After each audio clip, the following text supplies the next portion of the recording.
سورج نکلنے کے بعد اب 11 کو 12 کو 13 کو مارے گا کب؟ بولیے، سورج ڈھلنے کے بعد. اور آپ گئے ہیں نیکی کرنے کے لیے، جلد بازی کی ضرورت کیا ہے؟ جو لوگ کہتے ہیں بڑی بھیڑ ہوگی، ان کو دیکھنے میں آتا ہے کہ وہ صبح جب جاتے ہیں تو اس سے زیادہ بھیڑ ہوتی ہے. جب بھیڑ کا سامنا ہی ہے اور آپ کام کرنے گئے ہیں دین کا، عبادت کا، تو کوشش کیجئے کہ وہی طریقہ ہو جو جناب محمد رسول اللہ صلی اللہ علیہ وسلم کا طریقہ تھا. اور آپ کوشش کیجئے کہ آپ کے کسی عمل سے کسی دوسرے کو تکلیف نہ ہو. یاد رہے کہ اگر ایک انسان 12 تاریخ کا سورج مینا میں ڈوب گیا تو پھر ایسی صورت میں اس کو 13 تاریخ کو بھی رکنا ضروری ہے. اور اگر چاہتا ہے کہ وہاں سے واپس آ جائے تو 12 تاریخ کو کنکری مار کر کے سورج ڈوبنے سے پہلے وہ کیا کرے؟ مکہ آ جائے. اور ایک کام باقی رہ گیا ہے، وہ کام کیا ہے؟ حج کو مکمل کرنے کے لیے طواف ودا. اور طواف ودا کر لینے کے بعد ایک انسان اگر اپنے ملک جانا چاہتا ہے ملک چلا جائے، اور اگر اپنے کام کی جگہ پر واپس جانا چاہتا ہے تو وہاں پر چلا جائے. میرے بھائیوں، اس سلسلے میں ایک بات بتانا چاہتا ہوں، اور وہ بات یہ ہے کہ حیض اور نفاس والی عورتوں پر طواف ودا واجب نہیں ہے. اللہ تبارک و تعالیٰ نے اس معاملے میں بھی عورتوں کو خصوصی اختیار دیا ہے. اور اب حج مکمل ہو گیا، آپ کا حج آپ کا کیا ہو گیا؟ مکمل. اب اس کے بعد آپ کے پاس موقع ہے، آپ مدینہ نبی مدینہ طیبہ بھی جانا چاہتے ہیں تو آپ بلا شبہ جائیں. آپ مسجد نبوی کی زیارت کرنا چاہتے ہیں، آپ بلا شبہ جائیں. اللہ کے رسول جناب محمد رسول اللہ صلی اللہ علیہ وسلم نے حدیث کے اندر ارشاد فرمایا ہے، لا تشد الرحال الا الى 3 مساجد. 3 مسجدوں کی طرف زیارت کی نیت کر کے جانا جائز ہے، اور اسی میں سے مسجد نبوی بھی شامل ہے. اللہ کے رسول نے یہ بھی فرمایا ہے کہ اس مسجد میں نماز 1000 سے زیادہ، اس مسجد میں پڑھی جانے والی نماز کتنی ہوگی؟ 1000 صلاۃ مما سوا، 1000 کا ثواب ملے گا. میرے بھائیو اور دوستو، آپ جائیں گے مدینہ لیکن قبر شریف کی زیارت کی نیت سے نہیں، مسجد نبوی کی زیارت کی نیت سے.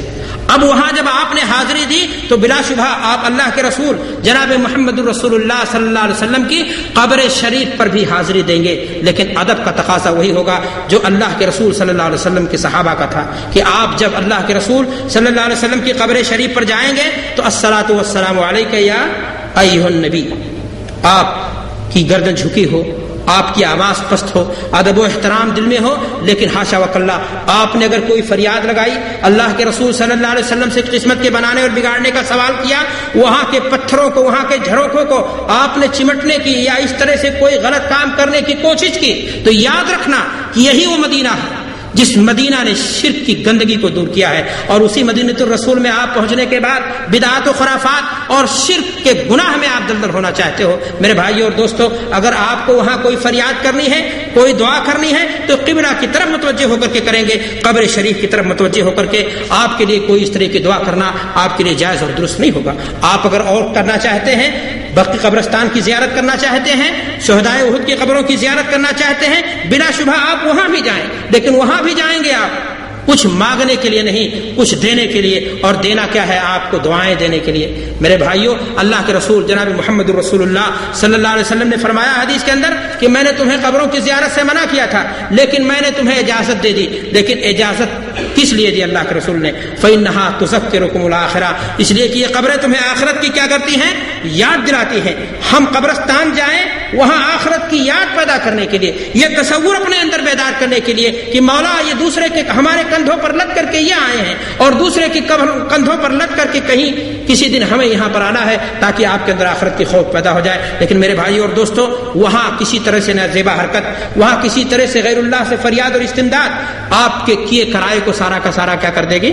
پانی کر دے گی. آپ کے لیے زیارت مشروعہ میں سے یہ بھی ہے کہ آپ قباء کی مسجد جانا چاہیں جائیں. اللہ کے رسول صلی اللہ علیہ وسلم نے فرمایا ہے کہ اگر کوئی شخص وضو کرے اور ہماری اس مسجد میں آئے اور 2 رکعت ادا کرے تو اسے ثواب ملے گا عمرے کا. آپ وہاں بھی جائیں. لیکن اس کے علاوہ 7 مساجد اور ادھر اور ادھر، اس کنواں اور اس کنواں، یہاں کی خاک اور وہاں کی مٹی، اور نہ معلوم کن کن جگہوں میں آدمی اپنے آپ کو پریشان کرے اور مسجد نبوی کی نماز سے محروم ہو جائے، بلا شبہ یہ ہر اعتبار سے آپ کے لیے محرومی ہوگی. اور آپ کو میں پھر کہنا چاہوں گا کہ اللہ کے رسول جناب محمد رسول اللہ صلی اللہ علیہ وسلم نے ایک حدیث کے اندر ارشاد فرمایا ہے کہ اللہ کی لعنت و پھٹکار ہو اس شخص پر جس نے اس مدینۃ الرسول کے اندر کسی محدث کو، کسی مبتدع کو، کسی بدعتی کو پناہ دی، اور بدعت کرنے والا اس سے بھی بڑا لعنت کا کیا ہوگا؟ مستحق ہوگا۔ آپ اپنے اندر شعور پیدا کریں کہ اسی مدینۃ الرسول کے اندر اللہ کے رسول صلی اللہ علیہ وسلم نے حسین لمحات گزارے ہیں۔ آپ کے صحابہ آپ کا ادب و احترام کس طرح کرتے تھے، آپ کے اشارے پر اپنی جانوں کو کس طرح قربان کر دیتے تھے، دین کی اتباع میں، دین کی نشر و اشاعت کے لیے صحابہ کرام نے یہاں رہ کر کے کس طرح قربانیاں دی تھیں۔ آپ یہ جذبات اپنے اندر پیدا کریں، اور یہی مطلوب ہے مدینہ کی زیارت سے۔ اور اگر آپ نے ایسا کیا تو یقیناً آپ کے حج کا ثواب کیا ہو جائے گا؟ دوبالا ہو جائے گا۔ رب کریم سے میری دعا ہے کہ پروردگار عالم ہمیں اپنے محبوب گھر کی زیارت کی توفیق عطا فرما، ہمیں، ہماری اولاد کو، ہمارے عزیز و اقارب کو، امت اسلام میں بسنے والے سارے انسانوں کو، سارے مسلمانوں کو رب کریم تو اپنے گھر کی زیارت کی توفیق عطا فرما، اور جو تیرے گھر پہنچے رب کریم تو انہیں اس بات کی توفیق عطا فرما کہ وہ سنت کے مطابق وہ کام کریں، تاکہ ان کے وہ حج کی صحیح معنی میں جو برکتیں ہیں، اس کے اندر جو خیر و خوبیاں اللہ نے رکھی ہیں، اس برکت سے مالا مال ہو سکیں۔ رب کریم ہمیں بدعات و خرافات سے بچا، ہمیں اپنے دین کے لیے قربان کرنے کا ہمارے اندر جذبہ اور حوصلہ پیدا کر دے۔ رب کریم جب تک ہم جیے ایمان اور اسلام پر جیے، اور جب ہمارا خاتمہ ہو تو ایمان اور اسلام پر ہو۔ ہم معذرت خواہ ہیں آپ سبھی حضرات سے اور یہاں کے ذمہ داروں سے اگر کوئی ٹائم زیادہ ہو گیا، اور ہم شکر گزار بھی ہیں آپ کے کہ آپ نے ماشاءاللہ بڑی دل جمعی کے ساتھ پورے خطاب کو سنا۔ اللہ تبارک و تعالیٰ آپ کی اس حاضری کو قبول فرمائے، جو کچھ ہم نے سنا اس پر ہمیں عمل کی توفیق عطا فرمائے۔ وآخر دعوانا الحمدللہ رب العالمین، والسلام علیکم ورحمۃ اللہ وبرکاتہ۔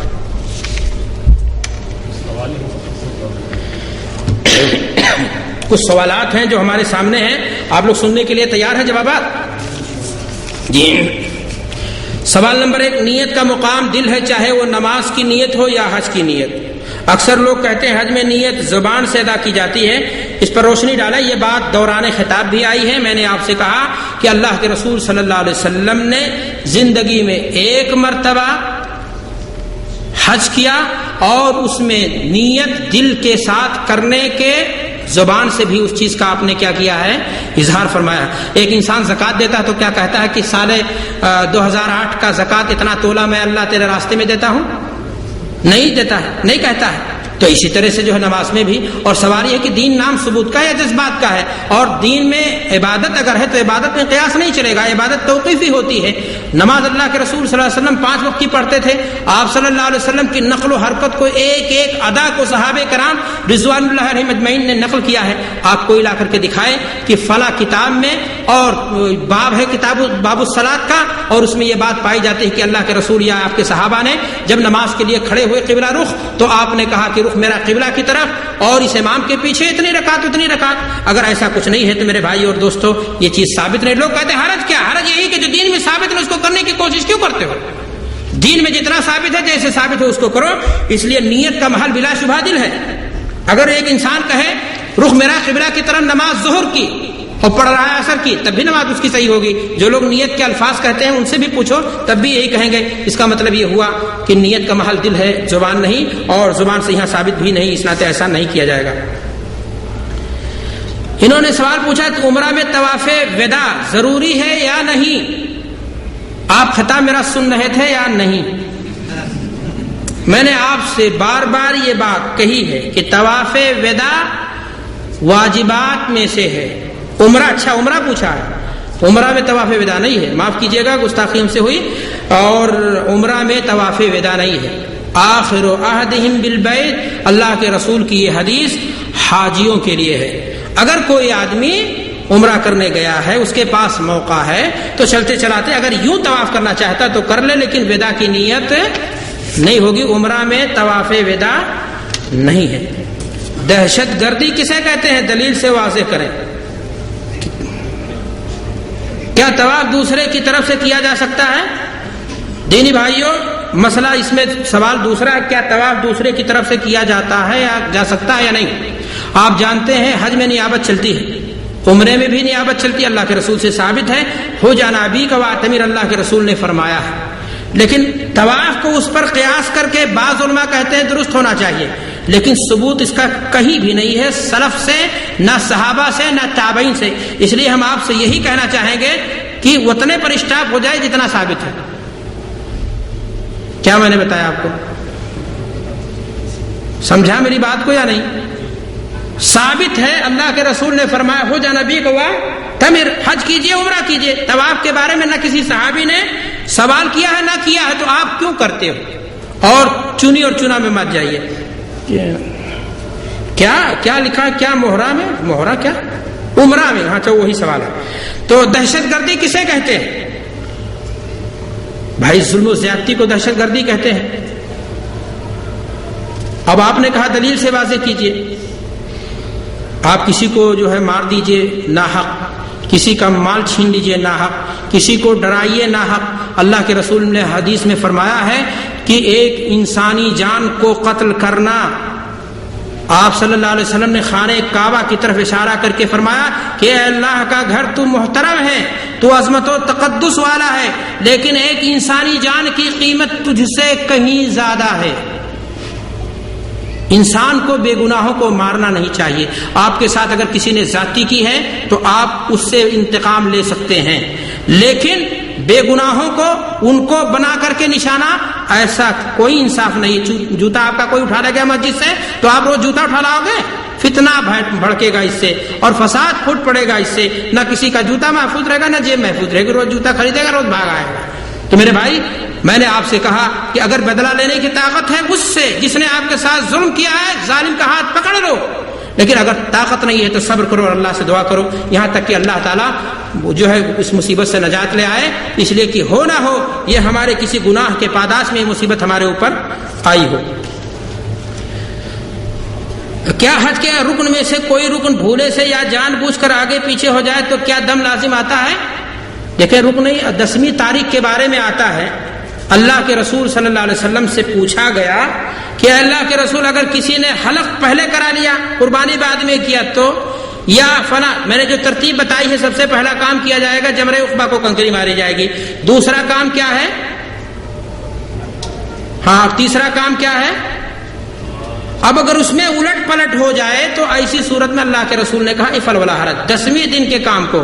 بقیہ جو ترتیب ہے تو کیا آپ کہنا چاہتے ہیں کہ طواف افاضہ 8 تاریخ کو کرو گے اور عرفہ میں 10ویں تاریخ کو جاؤ گے؟ یہ کہاں سے ہوگا؟ ایسا کچھ کرنا درست آپ کے لیے نہیں ہوگا. اگر بیوی کے پاس 2 لاکھ کا سونا ہے تو کیا اس پر حج فرض ہے؟ بھائی من استطاع الیہ سبیلا کی تشریح علماء نے یہی کی ہے کہ آپ اگر حج کے لیے نان و نفقہ جو زیادہ راہ ہے وہ خریدا اور اس کے بعد بھی آپ کے گھر میں اتنا پیسہ رہ جائے جس سے آپ کے بچے کھا سکیں, یہاں تک کہ آپ حج سے واپس گھر ہو جائیں, اس بیچ میں انہیں مانگنے پر مجبور, دستے سوال پر مجبور, اور آپ نے تو یہاں بیوی کو بتایا ہے اور گھر کا خرچ بیوی پر ہے یا نہیں, تو 2 لاکھ رکھتی ہے تو پھر تو جو ہے زکات اس پر حج واجب ہے. لیکن یہ ہے کہ محرم, اب آپ اگر فقیر کلاش ہو تو اس سے پیار سے کہو کہ اپنے ساتھ لے چاہے آپ کو بھی, آپ کا بھی خرچہ دے دے, کوئی مشکل کی بات نہیں. السلام علیکم. نماز, روزہ, حج کو جماعت اسلامی تربیتی پروگرام کہتی ہے جبکہ یہ اسلام کے ارکان ہیں اور ہم عبادت ہے, اس پر روشنی ڈالیں. بھائی ان کو سمجھائیں آپ جا کر کے کہ رکن اسلام کو تربیت, اگر اس معنی کر کے کہ رکن اسلام کی تربیت کی جا رہی ہے, نماز کیسے پڑھا جائے, زکوٰۃ کیسے دیا جائے, تو یہ بات دوسری ہے. لیکن رکن کا جب قرآن کہہ رہا ہے اور حدیث میں ان چیزوں کی صراحت ہو رہی ہے تو جب یہ ایک اصطلاحی شرعی تعبیر ہے تو اس کو بدلا نہیں جائے گا اور ایسا نہیں کرنا چاہیے. اور آپ کو سمجھانا چاہیے نا, سارا کام ہمارا ہی ہے کہ میں جا کر کے سمجھاؤں گا. آپ کے سامنے جب ایسی بات آئی تھی تو آپ کو وہاں سمجھانا چاہیے تھا. اور کوئی سوال ہے کہ یہ بند کیا جائے؟ جی, ماں باپ کے حج کرنے سے پہلے کیا آدمی حج کر سکتا ہے یا نہیں؟ ماں باپ اگر مالدار تھے تو ان کو حج کرنا چاہیے تھا. بچے پر یہ واجب نہیں ہے کہ وہ اپنے ماں باپ کو حج کرائے. یہ تصور ہمارے ہندوستانی ہے اور پاکستانی اور غلط ہے. اگر آپ کما رہے ہیں اتنا اور آپ کے پاس سیونگ ہو رہی ہے اتنا تو آپ پر حج واجب ہو گیا تو آپ کو حج کرنا ہے. اب یہ اور بات ہے احترام میں آپ اپنے ماں باپ کو حج پہلے کرا کے بعد میں کریں یا اپنے ساتھ ان کو بلا لائیں, یہ الگ چیز ہے. لیکن آپ کو جو ہے اپنا حج اگر خطرہ ہے, جیسا کہ فضل ابن عباس کی حدیث ہے کہ کہیں آپ کی نوکری چلی جائے, بعد میں کوئی مسئلہ ہو جائے, تو آپ بہرحال اپنے نفس کے مکلف ہیں. اگر آپ نے ماں باپ کے ساتھ تعاون کیا تو یہ بر والدین ہے, لیکن آپ پر واجب یہ چیز نہیں ہے. جی بھئی نیکی کے کام میں ماں باپ سے اجازت کا کیا مسئلہ ہے؟ آپ پر حج ہوگا، آپ پوچھو گے نماز پڑھیں گے یا نہیں ابو؟ لا طاعت لمخلوق فی معصیت الخالق، اللہ کی اطاعت میں کسی مخلوق کی بات نہیں مانی جائے گی، چاہے ماں باپ ہی ہوں۔ یہی ایک موقع تو ہے جہاں ماں باپ کی بات ٹھکرائی جا سکتی ہے۔ بات جب اطاعت الہی کی ہو تو وہاں ماں باپ کی بات کو ٹھکرایا جا سکتا ہے۔ اللہ تعالیٰ ہمیں دین کی صحیح سمجھ عطا فرمائے۔ السلام علیکم۔ ایک آدمی وہ نماز ہی نہیں پڑھتا، ہاں جی ہاں، جمعہ بھی نہیں پڑھتا، ہاں، موسیقی بھی اسی سنتا ہے کہ اپنی مرضی سے۔ ہم مختصر کریں سوال۔ مسئلہ یہ ہے کہ اس کا حج یا عمرہ یا اس کا کسی کھاتے میں بھائی حج 5واں رکن ہے، اور کلمہ توحید کے اقرار کے بعد سب سے پہلا اور بنیادی رکن کیا ہے؟ نماز ہے۔ تو جب نماز نہیں پڑھتا تو مسلمان نہیں ہے، اور کافر پر جو ہے کیا نام ہے؟ حج واجب۔ اور علماء کا فتویٰ ہے باقاعدہ، آپ دیکھیے 1 نہیں 10 کتابیں پڑھی ہیں کہ مستقل جو ہے جمعہ چھوڑنے والا اور بالکل سمجھانے پر بھی اس پر جو ہے توجہ نہ دینے والا زندگی بھر نہیں پڑھتا ہے ایسا شخص مسلمان، وہ بھلے اقامہ پاسپورٹ میں مسلمان ہے، عبداللہ عبد الرحمان نام، اللہ کیا رجسٹر، آپ کو یہ پاور نہیں کہ کافر کہو اس کو، ٹھیک ہے؟ یہ دنیا کی حکومتیں اس کو کافر نہیں کہتی، آپ کا کوئی بس نہیں ہے، لیکن اللہ کے ہاں ایسا شخص فتوے کے طور پر مسئلہ یہی کہ جو مسلمان نہیں اس پر حج فرض